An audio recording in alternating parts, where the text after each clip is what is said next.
Breaking news చూస్తున్నాం. మెక్సికోలోని సలమాంకాలో దారుణ ఘటన చోటు చేసుకుంది.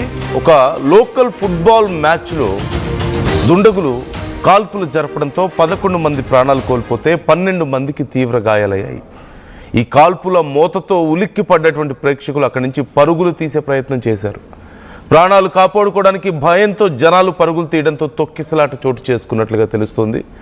అయితే కాల్పులకు పాల్పడింది కొన్ని గ్యాంగ్స్.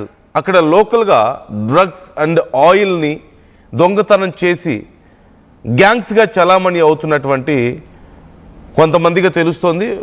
వారిని కొన్ని టెర్రరిస్ట్ ఆర్గనైజేషన్స్గా కూడా గుర్తించారు. లోకల్గా నిందితులను పట్టుకోవడానికి ఇప్పటికే ఆపరేషన్స్ కొనసాగుతున్నాయి. అలాగే అలాగే ఫెడరల్ సెక్యూరిటీ ఫోర్సెస్ ఇప్పటికే ఇన్వెస్టిగేషన్ చేస్తున్నట్లుగా తెలుస్తుంది. మ్యాచ్ జరిగింది. మ్యాచ్ అయిపోయిన వెంటనే ఒక సోషల్ గ్యాదరింగ్ కోసం అక్కడ చాలామంది ఉన్నారు. సహజంగా ఇలాంటి మ్యాచెస్ జరిగిన తర్వాత కొన్నిసార్లు పార్టీస్ కూడా జరుగుతూ ఉంటాయి అక్కడ. అయితే ఒక సోషల్ గ్యాదరింగ్ లాగా మ్యాచ్ అయిపోయిన వెంటనే అందరూ అక్కడ ఉన్నారు. సెలబ్రేట్ చేసుకుంటున్న సమయంలో ఒక్కసారిగా అక్కడికి వచ్చిన కొంతమంది డిఫరెంట్ వెహికల్స్లో వచ్చారట. కొంతమంది కార్స్లో, బైక్స్లో వచ్చి ఒక గ్యాంగ్ వచ్చి ఆ గ్యాంగ్ ఒక్కసారిగా స్టేడియంలో ఫైర్ ఓపెన్ చేశారు. అక్కడ స్థానికులు చెప్పిన దాని ప్రకారం మోర్ దాన్ 100 షాట్స్ మేము విన్నామని చెప్తున్నారు. గన్ షాట్స్ 100 కంటే ఎక్కువగా విన్నామంటున్నారు. మరికొంతమంది ఇంకా 200 వరకు కూడా మేము వినుండొచ్చేమో. నంబర్ ఆఫ్ షాట్స్ మేము కౌంట్ చేయలేనంత ఎక్కువ షాట్స్ ఉన్నాయి అక్కడ అని చెప్తున్నారు. ఈ ఘటనలో 11 మంది ప్రాణాలు కోల్పోయారు. 12 మంది తీవ్రంగా గాయపడ్డారు. మరికొంతమంది తొక్కిసలాట్లో కూడా గాయపడ్డట్లుగా మనకు సమాచారం అందుతోంది. అయితే అసలు ఇదంతా ఎవరు చేశారు అనే దానికి సంబంధించి ఇప్పుడు లోకల్ అలాగే ఫెడరల్ సెక్యూరిటీ ఇన్వెస్టిగేషన్ చేస్తోంది. అయితే ఈ ఘటన జరిగినటువంటి ప్రాంతం గువానాజువాటో స్టేట్లో ఉన్నటువంటి సలమాంకా అనే ప్రాంతంగా తెలుస్తుంది. సెంట్రల్ మెక్సికో రీజియన్లో ఉన్నటువంటి ప్రాంతం. అయితే ఈ గువానాజువాటో స్టేట్లో లాస్ట్ 1 ఇయర్లో మొత్తం మెక్సికోలో అత్యంత ఎక్కువ క్రైమ్ జరిగినటువంటి ప్రాంతంగా గుర్తించారు. అత్యంత ఎక్కువ హత్యలు జరిగినటువంటి ప్రాంతంగా ఈ గువానాజువాటో అనే ప్రాంతాన్ని గుర్తించారు.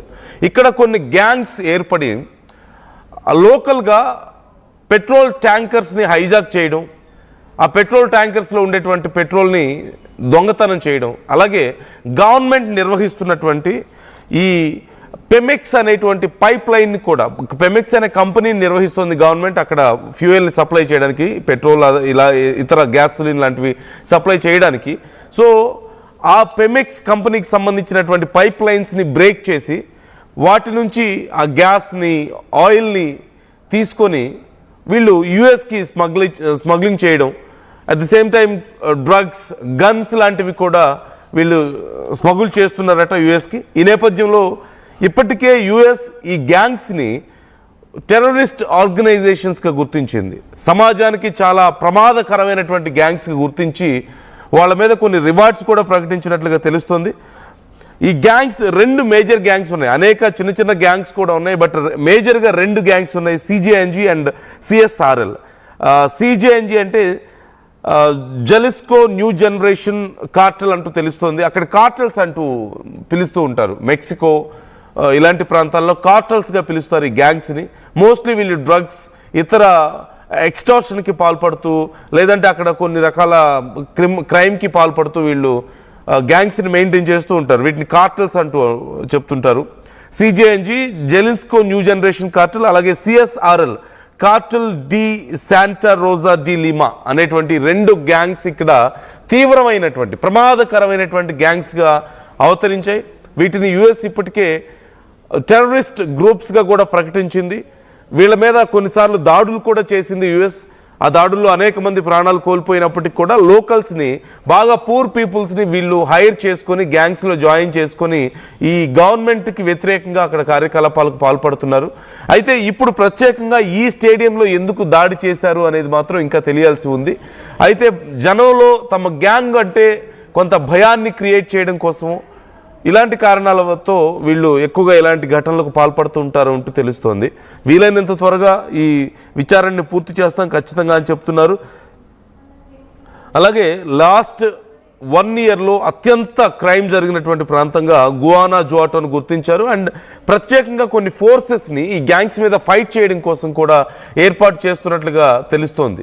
అలాగే యుఎస్ కూడా మేము సిద్ధంగా ఉన్నాం సపోర్ట్ చేయడానికి అంటున్నారు. యుఎస్కి కూడా మెక్సికో నుంచి పెద్ద ఎత్తున డ్రగ్స్ సప్లై అవుతూ ఉంటాయి, గన్స్ సప్లై అవుతూ ఉంటాయి. అలాగే ఇల్లీగల్గా ఆయిల్ని, గ్యాస్ని కూడా వాళ్ళు అక్కడి నుంచి సప్లై చేస్తున్నట్లుగా తెలుస్తుంది. దీనివల్ల యుఎస్లో సైతం చాలా తీవ్రమైనటువంటి నష్టం జరుగుతుంది. గవర్నమెంట్కి, ప్రజలకి కూడా నష్టం జరుగుతున్న నేపథ్యంలో యుఎస్ సైతం ఒక ప్రత్యేకమైనటువంటి టీంని ఏర్పాటు చేసినట్లుగా తెలుస్తుంది. వీళ్ళని కౌంటర్ టెర్రరిజం టీం లాంటిది ఒకటి ఏర్పాటు చేసి వీళ్ళ మీద ఫైట్ చేయడానికి వాళ్ళకి సప్లై చేస్తున్నారు, ఫెసిలిటీస్ అన్ని ఇస్తున్నట్లుగా తెలుస్తుంది. సో ఇప్పుడు ఈ ఘటనకు సంబంధించి ఇంకా విచారణ జరుగుతుంది. మృతుల సంఖ్య పెరిగే అవకాశం కనిపిస్తోంది. ఇప్పటికైతే 11 మంది ప్రాణాలు కోల్పోయారు, మరొక 12 మంది గాయపడ్డారు. మరికొంతమంది ఇంకా గాయపడ్డ వాళ్ళ లిస్ట్ బయటికి రాలేదంటున్నారు. ఈ తొక్కిసలాట్లో గాయపడిన వాళ్ళు చాలామంది అక్కడి నుంచి దూరంగా వెళ్ళిపోయారు. అధికారుల లిస్టులో వీళ్ళకి సంబంధించిన డీటెయిల్స్ లేవు అని చెప్తున్నట్లుగా తెలుస్తుంది.